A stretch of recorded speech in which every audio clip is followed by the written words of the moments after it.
up, guys? If you are a pastor or a leader, I'm once again in my car, my other office, headed back to my office, and I started thinking about, all of the ministers and the mentees, and the people that are doing ministry often ask me, what if I don't have any money? What if I don't have any leaders? How can I have success in ministry? And, in the past 14 years, I've had a lot of experience with this. In fact, I grew up, my upbringing was with no money. I even grew up in a family. We had absolutely no money. And so this has been my whole life pretty much. So this is not scripted or anything. This is just kind of off the top of my head. And I know that no money is, a very tough place to be. And of course, we all need more money often, but I guess I can give you a couple of things. No money, no leaders, no team. What do I do? I would say, number one, the first thing, if you have no money, which when I first started, in ministry, I was at a mega church and we had what people thought was a lot of money. But what actually happened is I took over a ministry that had 17 young people coming to it. And, it was around 15 to 20 a week coming to it. And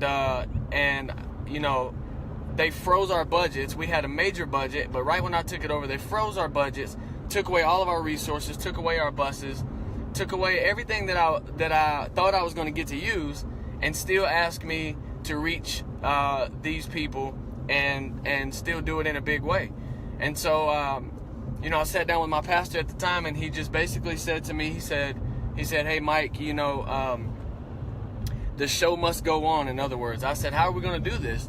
He said that he actually said, "That's why I hired you," because I don't know if he knew that the budgets were getting ready to be turned off. And when I say turned off, guys, I'm talking about they wouldn't even let me buy a box of popsicles. I'm not saying they gave me less money; they gave me no money.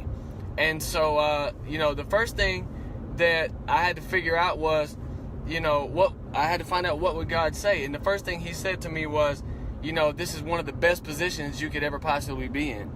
And so I didn't realize that at the time. He said, and I said, why? He said, because now your brain is going to start working. So I guess the first thing, if you don't have any money, is don't be discouraged. Don't be discouraged. When I took over that ministry back then, and we grew it to several hundred young people, and in fact we started new programs with that are in multiple states now. And when I travel, whether it be overseas or whether it be in somewhere in this country, whether it be a small church or big church, many times people can run into the situation where they have $0 to do what they got to do. But I'm here to tell you that the number one thing is you got to get your brain working and get creative, and don't get down in the dumps. That's step number one. I often talk to pastors and they say, you guys had money back then. You guys had this and that. And I said, you think we had money. We had no money. And we had to get creative. And you can look around your city and you can look around your world, and you'll find out that God has already given you so many opportunities to reach people and so many things that can be used. But you're just not thinking about those things. Don't become resources until you have nothing else. So I would say, first of all, you have been wasting tons of resources that you have just been ignoring because money has been your only resource.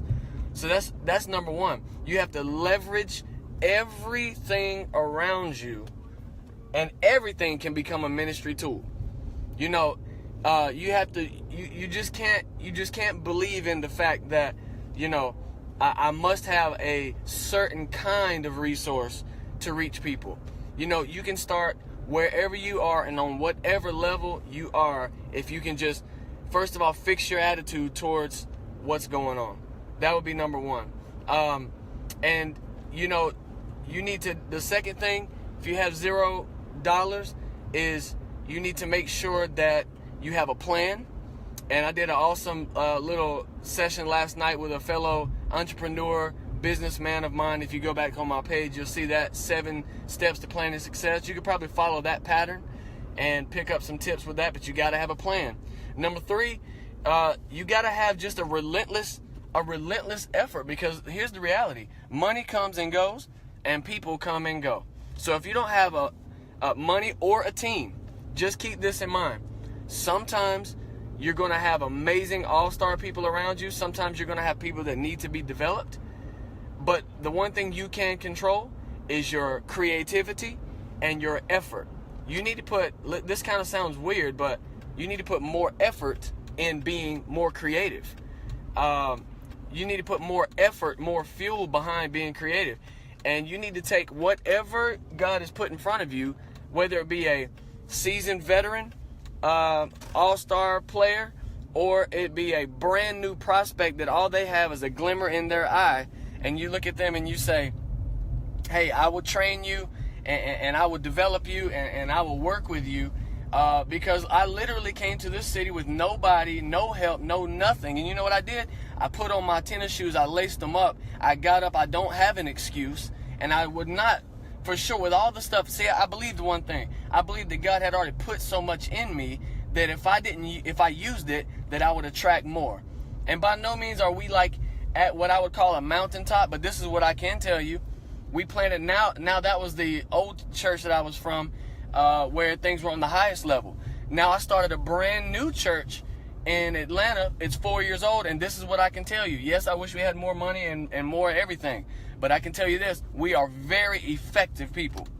And so a lot of churches can boast about their size, but they can't boast about being effective in their purpose and calling. So a lot of them have forfeited their purpose just in the busyness of doing ministry.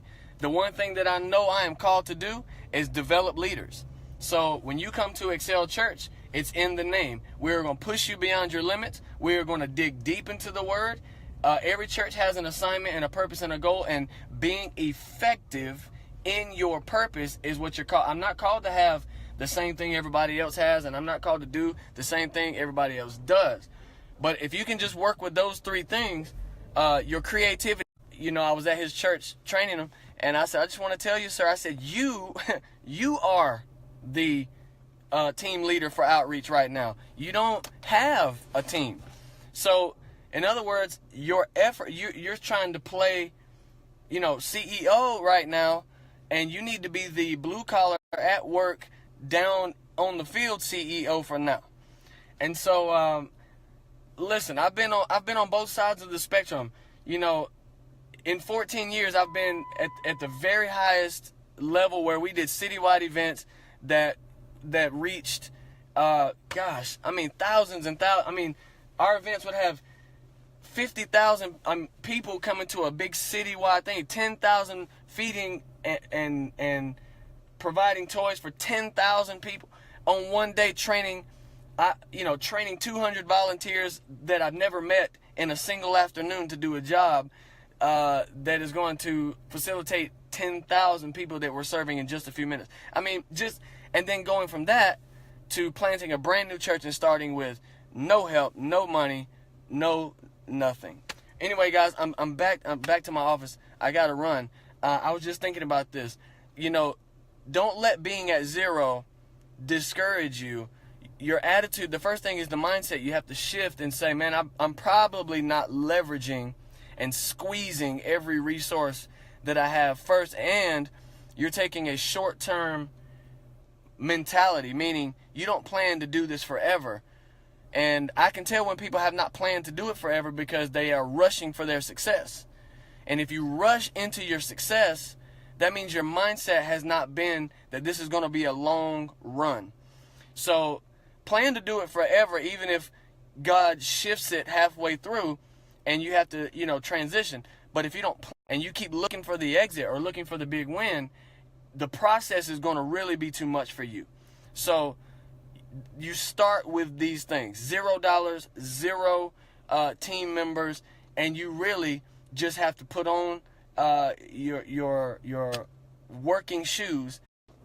I'm losing my connection now, but anyway, I hope you guys have an amazing Friday. Got a lot going on today. I hope you do. Hope your life is full of purpose, and knock it out of the park today. All right, I'll talk to you guys later.